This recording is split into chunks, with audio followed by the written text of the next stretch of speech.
There is a challenge that is coming from digital currencies such as blockchain technologies. So I think it's important to share that anything can be tokenized. All the money. I like the idea of a gold standard. I mean, it could be used in a very cryptocurrency way. Very much sooner than a lot of people understand or think. We will be all at a level playing field. Welcome, everybody. We are back after a few weeks of whirlwind travel and events and adventures. How would you describe the last couple of weeks, Jimmy? Tough on the liver, but a great time. Obviously, we went to Consensus. We did. And we hosted the event at the Vault, which was a ton of fun. Made a bunch of new friends and wonderful relationships there. Then we went to Vegas, and wow, what a time in Vegas. I'm still floating on air about the whole thing. So super fun. I've been to many conferences in my day, big ones, little ones. They're not usually that fun. It's usually just kind of part of the deal of being in a particular industry. This event in Las Vegas was just a unicorn of like fun, positivity.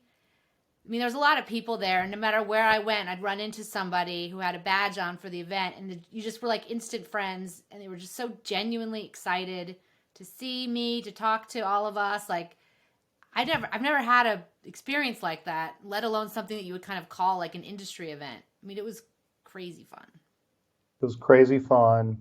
From the moment, we got there, look, when this stuff starts to really have, and all these connections start to be made, and, even like the YouTube videos and all that stuff really started to happen, the influencer movement started to happen.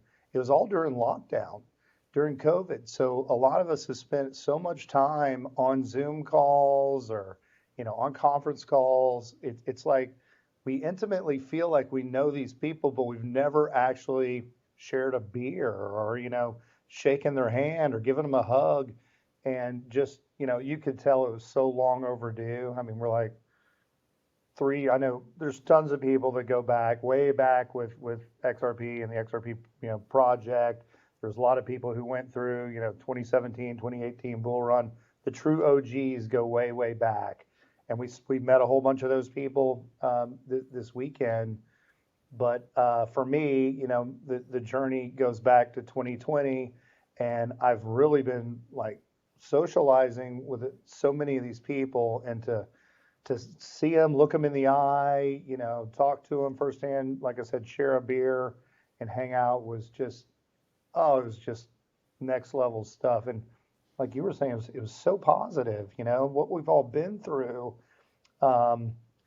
It's amazing that you can have so many people with such belief and all that stuff, that even though everything that we've gone through and this ridiculousness of our own government effectively attacking us, even if it's indirectly, and to come through that and be champions on the other side of that is, I don't know.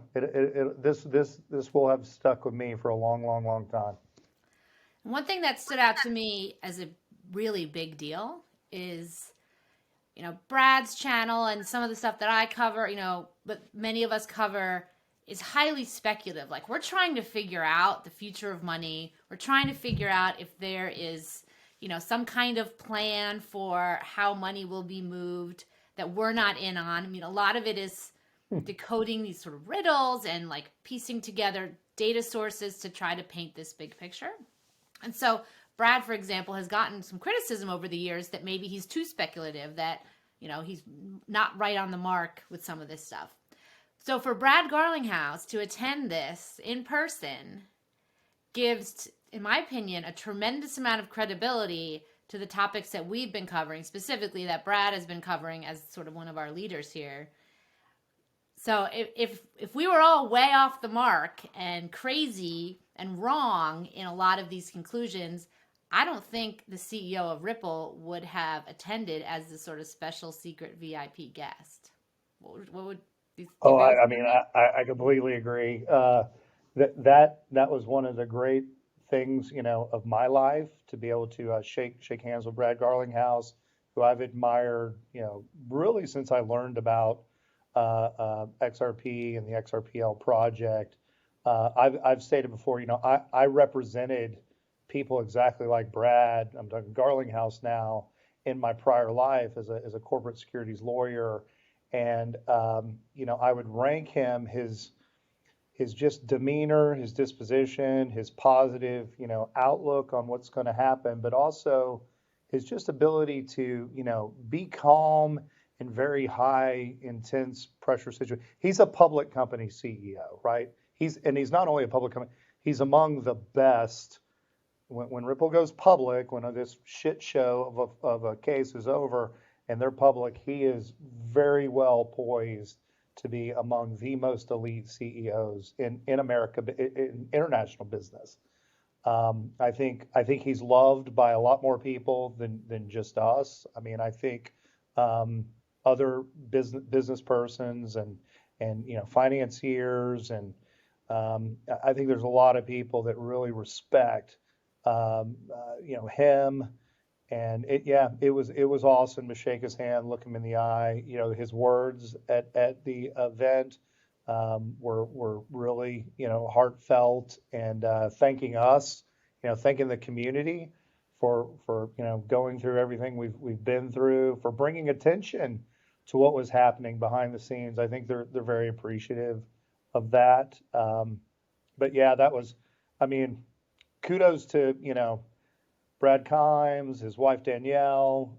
I know DAI was part of that too, and maybe even a few other people behind the scenes. But for pulling all that off and making it happen, and it was really, really appreciated by everybody there. I mean, it was next level. It was really cool. Putting an event like that on is It's big time. It's tremendous tough. amount of work. And you often have to go through growing pains and make mistakes to sort of have a really successful one. So the fact that they had this amazingly fluid, well-run, incredible experience the first time they ever did an event was just remarkable. I mean, Brad Kimes has a history of professional experience as a musician. So he knew that like ambiance mattered, the music mattered, lighting mattered, and it really was a combination of like the actual event itself, the conference day, of like rock concerts meets Tony Robbins event, meets sort of this blockchain experience. So I don't think there's ever been a thing in the space like that. I think you're right. There was a ton of substance in the conference. My favorite panel was your panel that you led was damn good. It was Sologenic and Uphold. But I thought the Link to Uphold PolySign panel, which was led by Will Petruski, I think's his name, at Link to, had Joe Indozo there, had Robin, who's the CFO, I think, of Uphold, but he's also running, I think he's the president of what they call Uphold Enterprise now, so like a business-facing version of Uphold. And to hear them talk, and then Jack McDonald, of course, from PolySign, to hear them talk about their excitement about XRP, how important everyone in that, because, when you talk about like investors in these, in the equities of these companies, you had a lot of them sitting in that audience. They were asking about Link2 and this is not a plug for any of these companies, although I am invested in all of them. But the way they were talking about, how many people are Team Apollo members, that were raising their hands, is that there was some very heavy hitters just out in the audience observing this, event and this panel. But Joe Indozo's comments about his immigrant background and the importance of free access and democratized access to the capital markets in order to maintain the freedom and the status of our country as an innovative leader really struck home with me. I want those comments to go viral. Very, very powerful moment in the entire conference for me. That was probably the number 2 moment. for me out of, the Brad Garlinghouse obviously was kind of number one. Uh, but, it was just a very sophisticated business conversation that, every panel was like that. Even the panel that had Patrick Riley from Reaper Financial, Linda P. Jones, Jake Claver, the gentleman who founded Glint, where they're basically talking about wealth and making the transition to sudden wealth syndrome and structuring things properly for your estate and not rushing out and just buying depreciable assets, but actually investing in cash flowing assets with your kind of newfound wealth is kind of a step one. Very, very powerful information that was really, really good to hear them say that and stuff. So, and of course, your panel was really fantastic. I thought Molly did a really great job hosting that panel. It was among the more sophisticated conversations about the tokenization of assets and securities that I've ever kind of been a part of, and I think that's because of your knowledge and leadership in the industry as well is really, really good. So, yeah, it wasn't just like a pep rally for XRP. This really felt like the cutting edge elite of the new financial system is what it felt like, where everybody really gets it. And, having just come from consensus, where it was a very, I'd say, developer proof of work and derivative proof of work type environment where, it's just, it's weird. It's weird the type of stuff that, kind of the more Ethereum focused technologies and companies are looking to do versus what, this kind of revolutionizing the capital markets that clearly the XRP community seems to be much more focused on was really powerful to me because that's, it's all the money, right? And one thing I just noticed when I was kind of walking around the room after the panel I led was done is that the room was packed all day. Like people didn't leave. I mean, we had a lunch break or whatever, but most industry events, usually by the afternoon, it's thinning out for people sitting in the audience. For sure. But the people there stand those things. The people there were in their seats until the last minute when we all were sort of cheering each other. It felt like a concert where you did not want to leave and miss the last song. I mean, I'll tell you a good anecdote about that. And I was frankly embarrassed when it happened. So I kind of sat in the back and just randomly picked a seat. And it turns out I sat next to a midstream executive from Canada. And so at some point, I was telling him about Delta Wave and like bringing up the Delta Wave website and taking him through some stuff. And we're sitting there like it's just euphoric chatting, and the couple in front of me, I mean, just turned around and gave us this look like, and they were just like, shh. And I was like, oh my God, I'm so sorry, because people were dialed in. I think that's when Quincy Jones was speaking, actually. He was up there by himself, and that guy's like, I mean, he's a true genius in our space, right? It was really cool to hear him just kind of extemporaneously talk about technology and where this is going, all the different avenues to explore in this new ecosystem was really cool. So anyway, yeah, I got shushed because some people were like, and I was way in the back, I mean people were riveted. People were riveted to the very end of it, which is pretty cool. And so then it ended too fast, right? Yeah, I have zero doubt that. First of all, it's going to be much larger next year, and it's going to sell out quite quickly. Yeah. So we gotta like put an order in now with Kimes, right? So go ahead and put us on the waiting list. Make a deposit. There's a lot of conference type things for other sort of lanes within crypto, like Bitcoin Miami. And ETH has several different things, but this is the first one that's really just all about XRP. So if this is your area, your lane, you didn't go to this year, like you need to go next year. Like it was such. What we didn't really have a lot, which you would see when you go to Bitcoin Miami or even Consensus, is kind of like booth set up where you've got other vendors and stuff like that.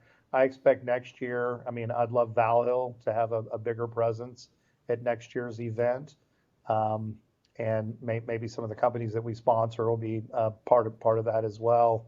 But you could see it definitely growing from that perspective. Yeah, it'll certainly be bigger and better next year. And I think Ripple will play more of a role next year than they did even this year, Mhm. which was kind of cool. I did actually speak to Brad Kimes the other day, and the plan for next year is to have an exhibit hall. Okay, that makes And sense. one of the things that's really exciting is I have to believe that this SEC Ripple case will end, and it will end hopefully like by this summer. So let's just say hypothetically that happens, and we get clarity on XRP, which is for many of us thinks it's sort of showtime then, and we're going to see a lot of Showtime. development on the ledger. So think about how many startups who have launched in the last 6 months and are finally getting traction will get to participate in this event next year to Right, introduce their cool stuff to all of us. So I think the it's going to feel quite different because there'll be actually a lot more stuff being built on the ledger once the right. case is done.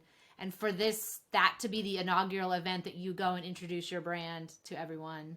I know Yeah, some of the Valhalla brands would fit in there in that same capacity. for sure. And like, spin the bits will be huge, like immediately once we have Exactly. clarity and they're able to truly come into the US market in a way they can't right now. Flare naming, launched while we were there. Shout Hmm. out to my friend, my fellow Texan, Brad Martin, who we got to spend a little time with while we were there, They and his hooked me up with colleagues. Molly.Flair, so I'm never usually you don't get like your first name.com type thing. So that's Right. exciting. Yeah, that's super cool. So there were, and then of course the bigger businesses, Uphold and Link to, and obviously Ray Fuentes was master of ceremonies, kind of with you. Um, it was cool, but yeah, next year I'm confident there's going to be a lot more logos on the Right. screen and on the gosh, we'll probably even start to have maybe some commercials and stuff for the brands, in the turnovers of the people and stuff like that. But yeah, really really great job. Congratulations, Brad Kimes, his wife Danielle, Digital Perspectives. I mean, kudos. And I know that a professional team managed the video recording, so Right. we're going to be able to all watch a lot of these clips for the whole Oh, next year. good, So we'll relive good. it on Twitter. That's And great. actually, I asked Brad if he was going to sell the recordings as like a package or a product, and he said no, he's going to give them away so that everyone can enjoy it and watch it and get Great. excited for next year. Good, good. Well, I definitely I've talked to Brad and Ray Fuentes about getting Joe's comments out, and everybody really needs to see that. Our regulators need to see that, right? Because it really was an expression from the heart of what it truly means to be American and be free, and then participate in our capital markets. It seems like a lot of and it isn't like this has just happened. This has been going this way for quite some time. But the regulators seem to have lost their way in who they're really there to support and help thrive and grow. And that's the people of this country. And so, doing things like raising the level of what it takes to be a accredited investor makes no sense, but to keep people out from having access. It needs to be going the other way. We need to be reducing and that was some irony to me, right? So we had this whole conversation about accredited investor standards and stuff like that, which, you basically have to be a millionaire more or less, or make, mid-level six-figure income, over a period of several years in order to be considered accredited. But how does that democratizing, the capital markets? It's not. It's creating barriers to entry, and the irony and the contrast of being in a casino where you could literally take your entire life's fortune and Right. bet it on black for one spin of the wheel, or one, put a come bet on for one roll of the dice, and they would gladly take your money, and there'd be no recourse for you at all. That we've got this system of, and I'm all for most of the security, certainly the broader idea of the securities laws being a disclosure regime, and having financial statements that are actually true and audited, and people held to account for when you try to fraudulently cheat someone out of their money from a damn good business story. I think that is a important and appropriate regulatory function in the capital markets. However, what we're learning is that's not what's happening. The Madoffs and the FTXs and the JP Morgans and the people who are pulling off the largest scams, the MF Globals, I mean the Enrons, they're all like getting right through and basically hand in hand with the regulator, and nothing's ever happening.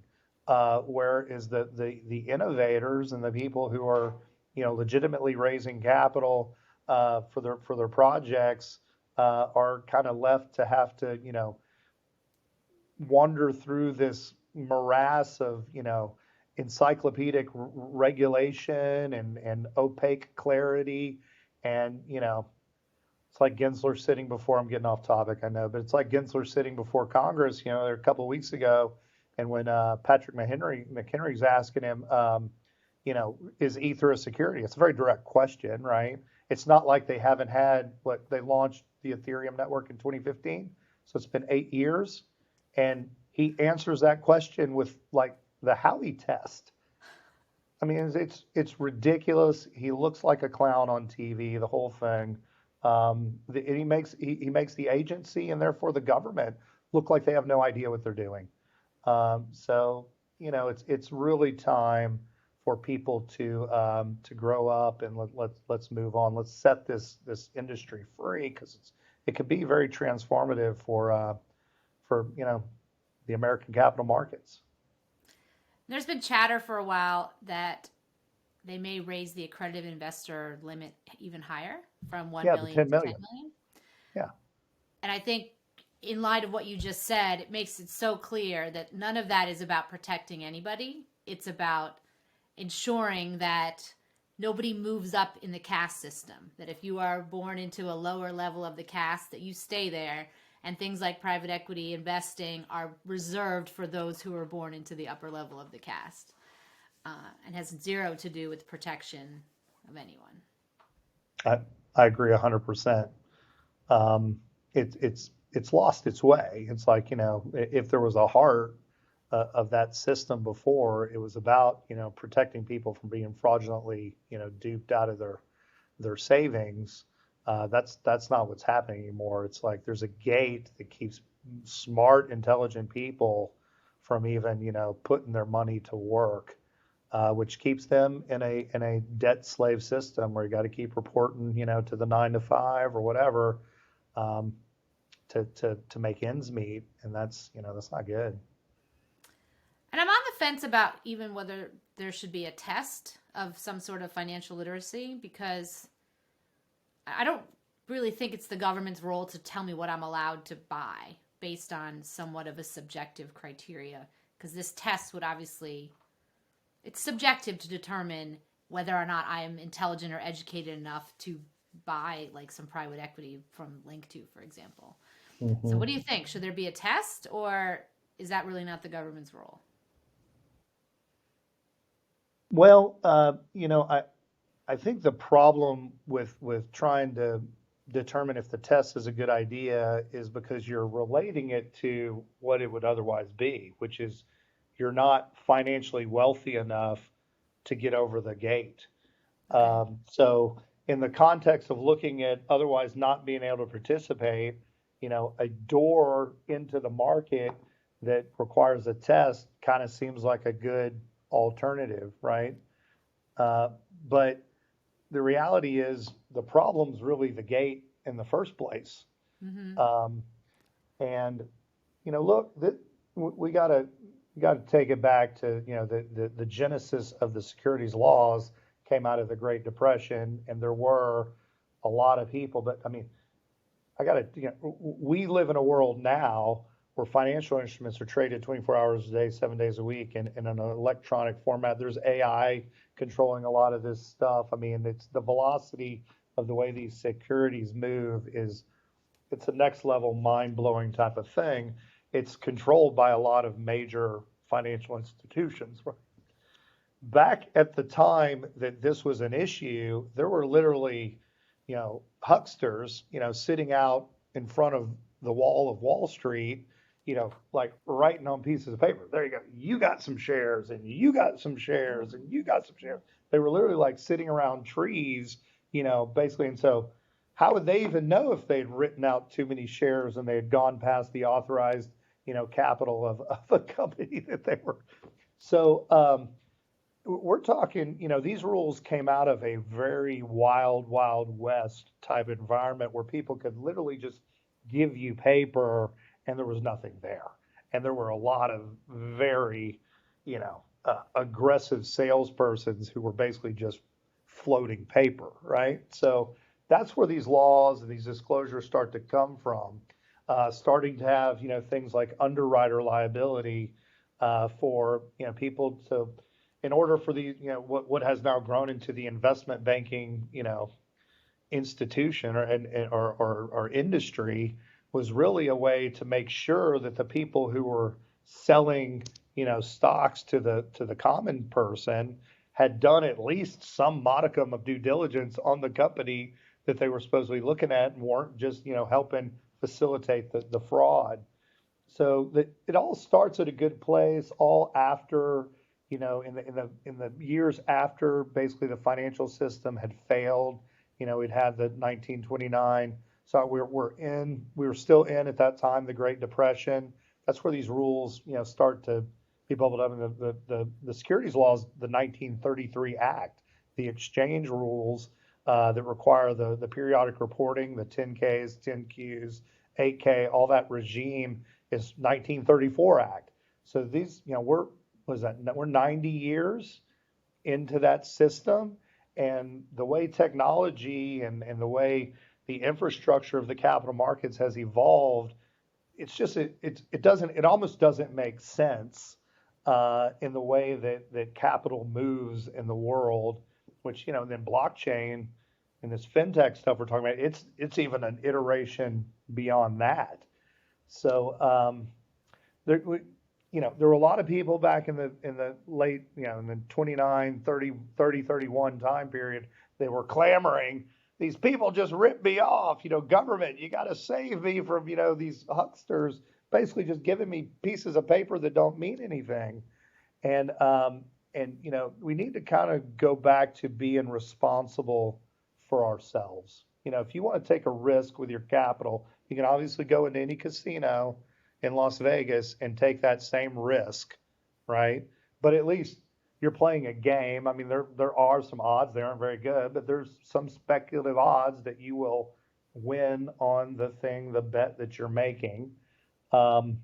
It's not all that different in the capital markets, but these are people making representations that they actually have some type of business, expected cash flows. They've got assets that, you can have recourse against. When you get that share of stock, you actually have some portion of ownership in something real, right? So, but, buyer beware, caveat emptor. I mean, even there's a reason we do due diligence to this very day on companies. I spent my whole career doing M&A transactions and stuff. We did a lot of due diligence on the companies we bought, and they may have been public companies, or they may have been, very successful private companies. But you didn't just take the people's word for it. So that's an interesting nuance that I don't think is brought up a lot. That the securities laws, from what you just said, are really about the entity raising money, the seller of the equity, making Correct. sure that they are transparent and honest. Where now it's kind of gotten flipped to, all right, who's allowed to buy it? You have to meet these somewhat subjective criteria to be allowed into the playground. And so if we instead go back to focusing on the issuers to make sure they're on the up and up, and less about who's allowed to buy it. And just for the record about the test, I'm all for letting as many people who want to get into the private equity world do so, especially if they don't meet the financial criteria. I'm just reluctant to have the government in charge of another way to screen people in a subjective way. But I think it should be focused back on the issuers, as you just said, the law, the nature of the law was about. 100%. And that, that's front and center in this lawsuit that we've been following for the past 2.5 years. This is, there's this excellent law review article that was attached to, I think it was Paradigms, which is a private equity venture capital type, equity group, wrote up an amicus brief in connection with the Ripple case in support of Ripple. But there's a law review article attached to that did an exhaustive survey of every case, every appellate level case. I think it's like 260 or 270 cases at the appellate level that have evaluated the Howey test. And in every securities case ever in securities law history, there has been something called, what you just said, an issuer of the security, either equity or debt, right? There's either somebody trying to issue equity or there's somebody floating some debt as bonds or whatever, right? So the analysis that they came through is that there's never in history, obviously, because the whole rubric of the securities laws are based on the issuer and the representations that they're making in connection with, issuing whatever the security is. They said that in the conclusion of the law review article is you would have to invent a whole different thing in the securities laws called an issuer independent security, which means there is no issuer of the security. So who the hell who's gonna do the disclosures, right? And this does feed in, this is the fancy, fancy kind of song and dance that the Hinman, speech did, and this, perpetuating this decentralization thing. I'll remind people that, after, Bill Hinman made his speech at the Yahoo Summit in 2018, he kind of did a little bit of a road show. He went on to CNBC, and he was going to these law schools and, speaking to division. He was talking about the way we interpret things and all this stuff. Jay Clayton did the exact same thing. He went on a speaking tour referring back to Robert Jackson, I think, was another commissioner who would, very commonly refer to him, and gave a speech where they talked about this decentralized component. But when probed about what decentralization meant, Bill Hinman would say, we don't see a third party promoter. Okay, well, what that was French for, or actually English, but you might as well think it's French. What it was French for is an issuer. There's no issuer here.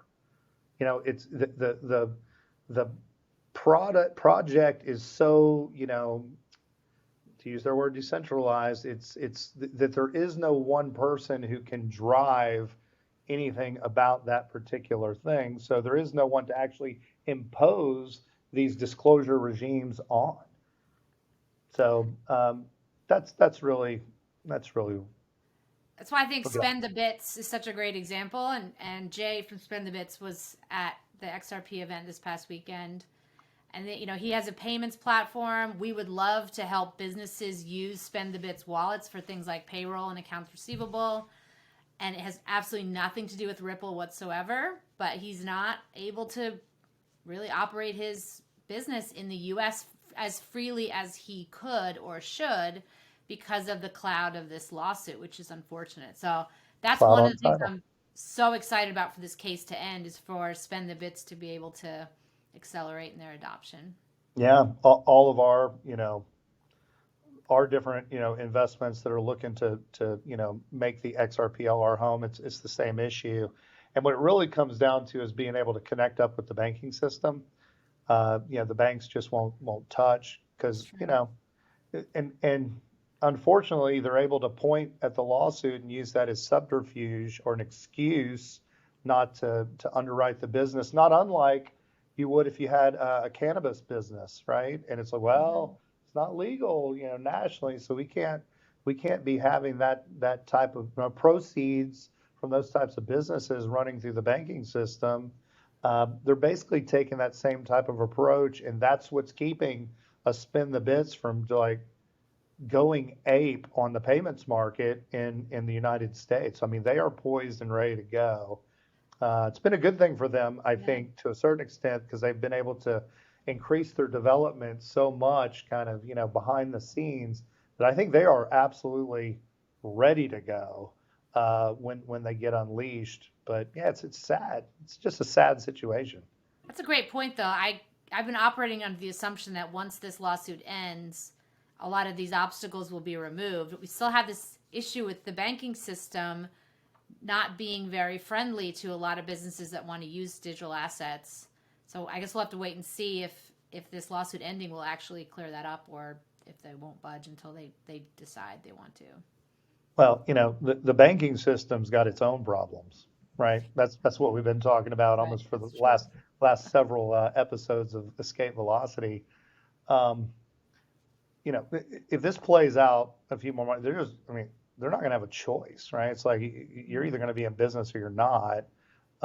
This is the most efficient way to move value, and it's super, not necessarily efficient, it's super cheap.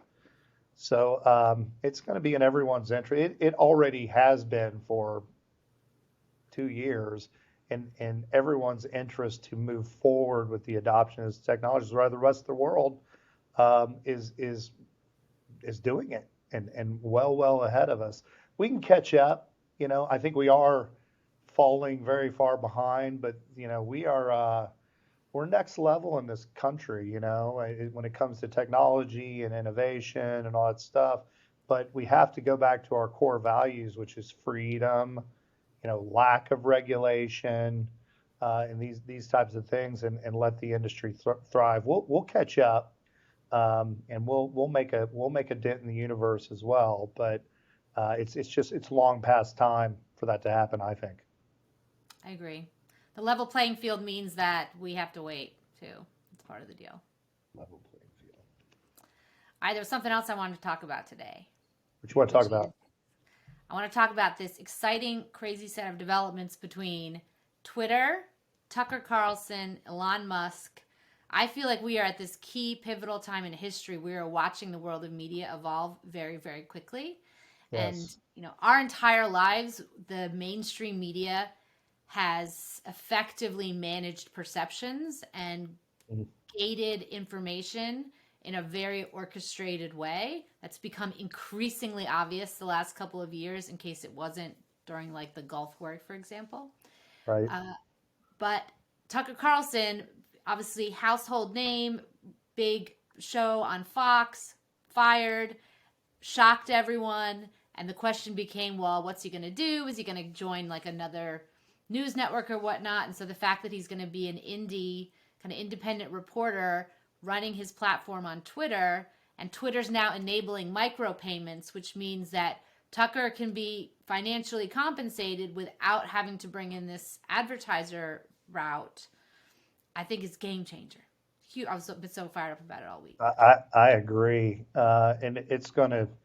Gosh, think of all the content creators in our sector who are going to be doing the same thing and starting to monetize their content on Twitter in this streaming payments type of a way. Kudos to Elon Musk and Tucker on this move. I think you could see they had that interview. What was it, like a week before he got pushed out of Fox, that they had that interview together where Elon's talking about the importance of free speech, talking about really doesn't take that many people to run Twitter, and all those like really great sound bites that came out of that interview. I remember watching that thinking, there's something cooking here. You could almost like feel it, like, I'll bet, in between takes, or, before or after, Elon was going, Tucker, you ought to freaking come do a show on here. You got this massive following. He produced, Tucker for a while now has been telling the truth, and you could tell that he believes in free speech. He believes in the values of this country and what makes this country great. That's why he's got such a massive following still on mainstream media.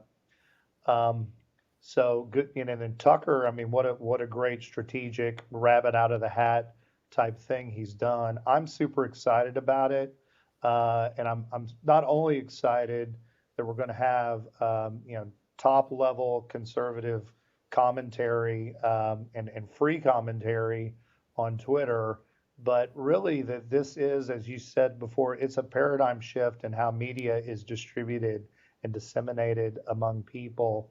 I think you're going to see a lot of, you know, you're going to see YouTube type businesses start to go this direction, music start to go this direction, with the ability to implement the streaming of content in a way that, value is generated and transmitted in a streaming type of way, which digital assets for the first time truly makes that a reality. This could be next level. And, the constituency is global now. I think there used to be, when in the heyday of mainstream media, it was a very like American audience, and then a UK audience got something very different, and a Pakistani audience got something, a Japanese audience got something very different. Now it's like it's a universal type message that's out there. It's very pro the people. I mean, it hits at the values that to me are super important. I mean, even what we were talking about just before about the democratization of the capital markets, right? It's all it's all the same thing, It's access to true information, actually being able to learn the truth and discern the truth, being able to use your money and your property in the way that you want to, with no parent, and I'm using that metaphorically. So they're like, you can't do this, that, and the other because you're not rich enough, or you're not smart enough, or you buy into too much misinformation, or this type of stuff, or you need to take a vaccine, or whatever it is, There's an expression in media, and especially online media, that if the product or the website or whatever is free, that means you are the product. Mm-hmm. And we've sort of seen for the last 25 years the growth of data as an industry. And you'll use Facebook, for example, because I think they have the most advanced ad platform that I've ever seen. It's incredible in a scary dystopian way, because they know so much about the users that is then turned around and monetized. And as a user, you don't really have much say in that. And the other reality is that when you have a business, the entities who pay the bills have power. They have authority. Because if they decide they're not going to pay those bills anymore, the business has a problem.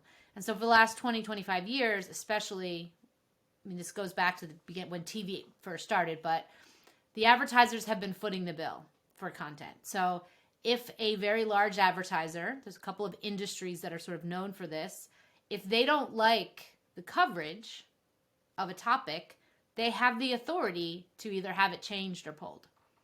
Because the threat of them leaving, it just causes too many problems for the business. So this was how a lot of the censorship worked from a logistical standpoint is, major advertiser doesn't want coverage of a particular topic, even though the people want it and the people need to hear it, and it's in the best interest of the people to hear that. It was like this three-legged stool where one of those legs had way more authority in the situation than another.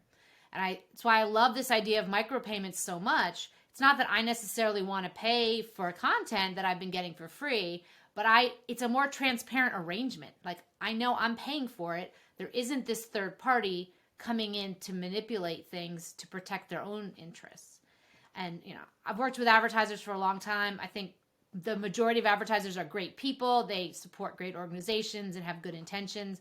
But all you need is a couple of bad apples to sort of spoil and ruin trust in the media system. And we've, at least the last couple of years especially, have seen that, when the media's misrepresenting things, I mean, you can call it lying, but it's usually more subtle, where they just sort of omit things and kind of spin things and just have you look at a situation through a lens that isn't necessarily accurate. Mm-hmm.